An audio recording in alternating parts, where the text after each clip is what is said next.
सबको जय मसीह की। आज के इस साप्ताहिक संदेश में आपका स्वागत है। मेरे प्रियो, जो विषय मैं आज आपके साथ बांटना चाहता हूँ वो हमारे रचने वाले परमेश्वर, जो सृष्टिकर्ता, उसका दृष्टिकोण हमारे विषय में क्या है। अगर हमें अपने रचने वाले के दृष्टिकोण को और वो हमारे विषय में क्या सोचते हैं, किस रीति से देखते हैं और उनकी दृष्टि में हम क्या हैं, ये अगर हमें जानना है तो जिस रीति से इस पृथ्वी पर कोई भी वस्तु का उत्पादन होता है, उसका उत्पादक उसके साथ एक निर्देश पुस्तिका को देता है। और जब हम उस प्रोडक्ट को, उस वस्तु को उपयोग में लाने से पहले प्राय हम उस निर्देश पुस्तिका को जरूर पढ़ते हैं और उससे हमें पता चलता है किस रीति से उसका सही उपयोग करना है और क्या क्या हम उससे काम ले सकते हैं। अगर आज आप विश्वास करते हैं कि आप परमेश्वर के संतान हैं, यूहन्ना रचित सुसमाचार 1:12 में लिखा है, जितनों ने उसे ग्रहण किया अर्थात उसके नाम पर विश्वास किया, यीशु के नाम पर विश्वास किया कि हाँ, इस पृथ्वी पर परमेश्वर ने मनुष्य को अपने समान और स्वरूपता में बनाया, पवित्र बनाया, लेकिन स्वयं इच्छा के चलते सब ने पाप किया और प्रभु यीशु ने हमारे लिए अपने प्राणों को दिए, आपके लिए अपने प्राणों को दिए। हमारे पापी गंदे लहू के बदले प्रभु यीशु ने अपना पवित्र लहू बहाया है और स्वयं इच्छा से आपने कहा, हे प्रभु यीशु, मैं जानता हूं कि मैं पाप में जन्मा, मैं पाप में पल रहा, लेकिन मैंने विश्वास किया है कि आपने मेरे लिए अपने प्राणों को दिए, मेरे पाप की कीमत आपने चुका दी। अब मैं उस पाप का कर्जदार नहीं हूं।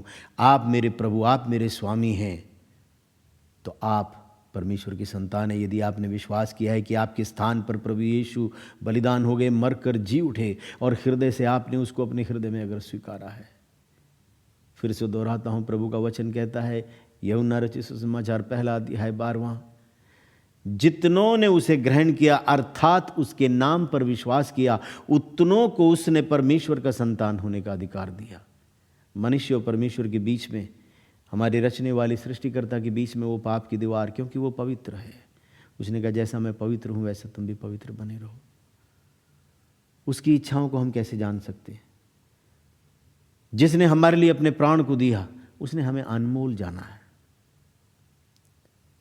उसके निर्देश पुस्तिका में अगर हम आए, यशाया 43 उसके 4 पद में हम ऐसा पाते हैं, वो परमेश्वर जिसने मुझको आपको रचा, स्वयं इच्छा से हम भटक गए, लेकिन उसने फिर से अपने प्राणों से हमें मोल लिया।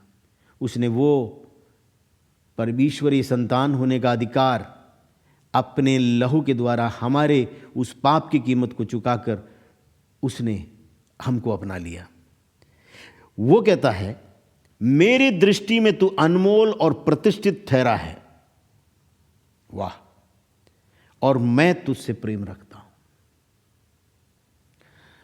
और उसकी गंभीरता को अगर जानना है तो उसी के निर्देश पुस्तिका के अंदर यशाया नबी के द्वारा लिखी पुस्तक उसके 43:2 में लिखा है, जब तू जल में होके जाए मैं तेरे संग संग रहूंगा, जब तू नदियों में होकर चले तब वे तुझे डुबा न सकेंगी, जब तू आग में चले तब तुझे आंच न लगेगी और उसकी लौ तुझे न जला सकेगी।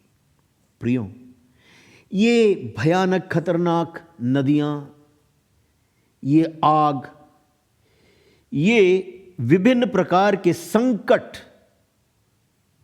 जो आपके रचने वाला परमेश्वर वो जानता है कि ये विभिन्न प्रकार के संकटों का ये सामना कर सकते हैं, उसके लिए वो कहता है कि क्योंकि तू मेरे दृष्टि में अनमोल ठहरा है, तू प्रतिष्ठित है, मैं तेरा आदर करता हूं, तेरा मूल्य बड़ा है। तू आग में से होके चले, वो तुझे जला न सकेंगी, उसकी लौ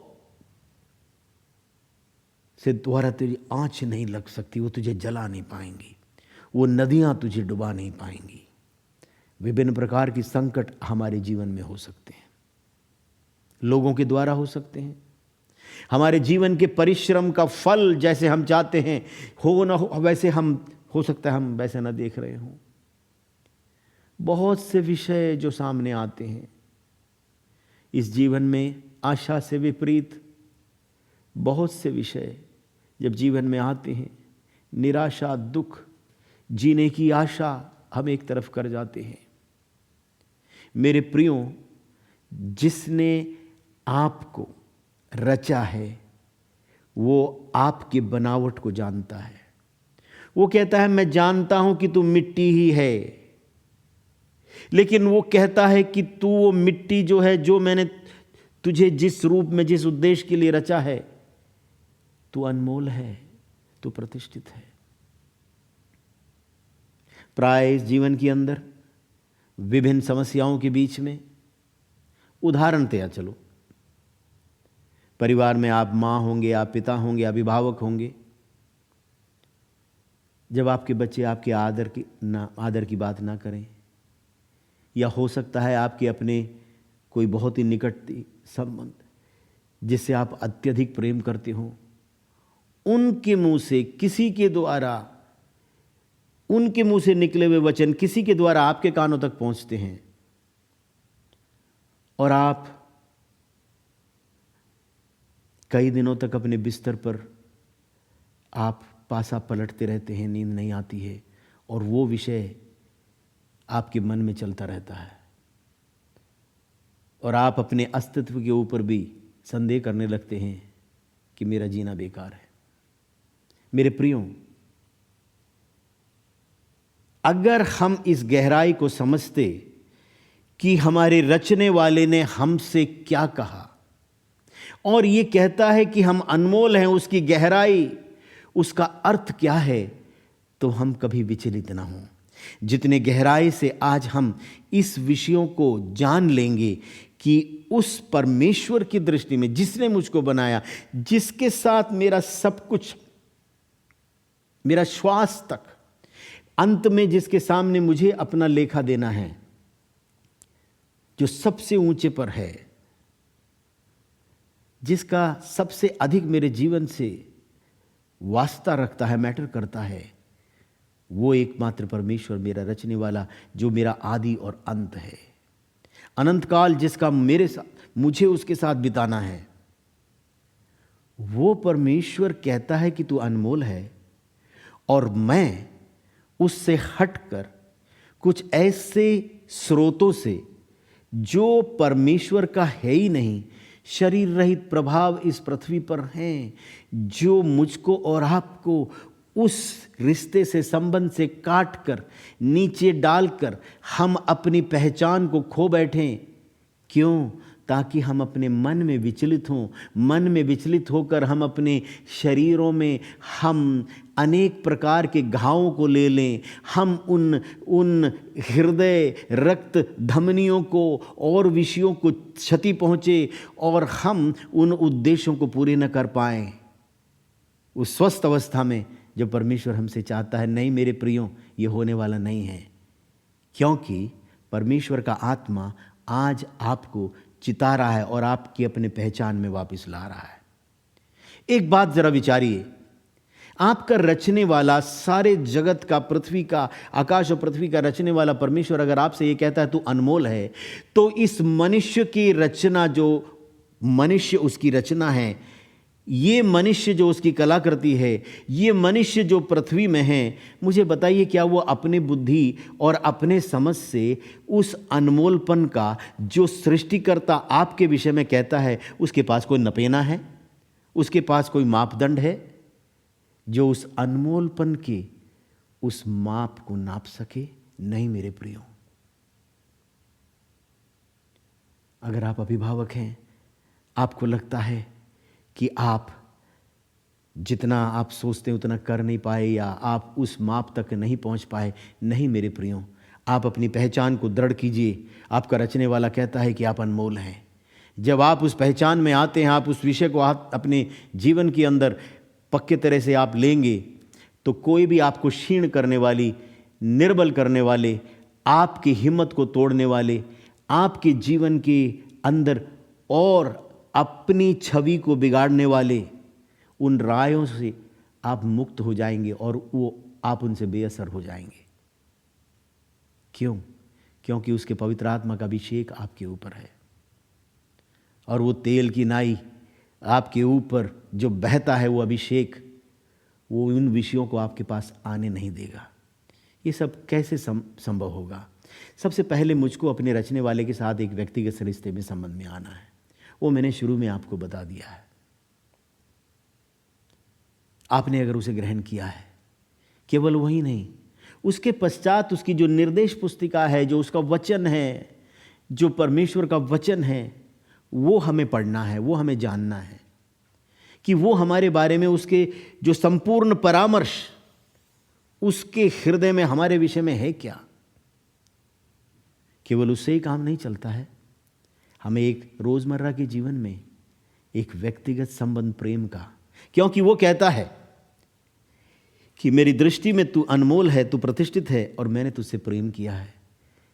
जो हमसे प्रेम करता है, जिसने इतनी भारी कीमत चुकाई है, उसके गहराई को समझने के लिए हमें उसकी पत्रियों को पढ़ना है और उसके हृदय की धड़कनों को सुनना है, जो उसके पवित्र आत्मा के द्वारा हमारे जीवन के अंदर हम प्राप्त कर सकते हैं।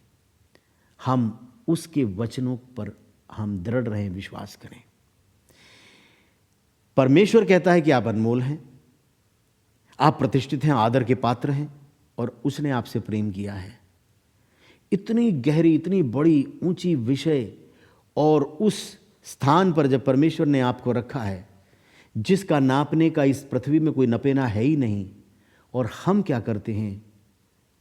मान लो आप एक घर की बहू हैं, आप नए नए शादीशुदा होकर अब उस घर के अंदर आपने अपने सब कुछ पीछे का छोड़कर आप उस घर में प्रवेश हुए हैं।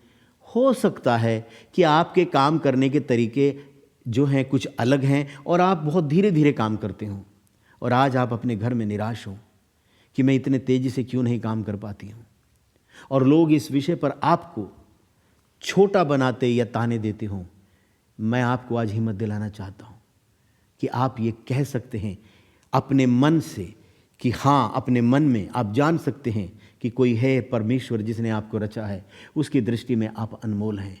और इस पहचान के साथ जब आप उसके चरणों में आते हैं, आप उससे प्रार्थना करते हैं और कहते हैं, प्रभु आप तो मुझको अनमोल कहते हैं, आपकी दृष्टि में मैं अनमोल हूँ, मुझको ये क्षमता चाहिए ताकि मैं तेज़ी से इन कामों को कर कर आपके साथ और समय बिता सकूँ। ये किस रीति से कार्य करता है? इस पृथ्वी पर कार्य करने वाला, जो हमारे मनों में निराश करने वाले, वो जो शरीर रहित प्रभाव की हम जब कान देते हैं, 3 तरह से ये काम करते हैं। एक, हमारे मनों में ये विचारधारा कि हमसे ये नहीं होगा, हम इस लायक नहीं हैं, हम अपने आप को उस निर्देश पुस्तिका में लिखे हुए परमेश्वर की जो परामर्श है उससे हम अपने आप को उस वक्त विच्छेद कर लेते हैं, हम काट देते हैं और हम उनको कान देते हैं जो वाणी हमको उस लक्ष्य पे नहीं पहुंचा सकते। और दूसरा, इसी रीति से दूसरों के मुंह से हमको निराश करने वाली, हमको चोट पहुंचाने वाली बातों को कहलवाना। और तीसरा, इन सब के प्रतिक्रिया में हमें उठ खड़ा कर हमें अपने मुंह से बुलवाने की चेष्टा करना। मेरे प्रियो, मन में आना नकारात्मक विषयों का, निराशा की और इस अनमोलपन को काट कर हमको उस लायकता की अवस्था से गिराने की विचारधाराएं 3 तरह से जो आते हैं, ये ईश्वरीय नहीं है, ये उस निर्देश पुस्तिका के भाग नहीं है, परमेश्वर के हृदय और उसका दृष्टिकोण का नहीं है। इससे मेरा और आपका क्या सारोकार है? जैसे ही जब ये मन में आता है, हमें समझना है नहीं, ये झूठ है।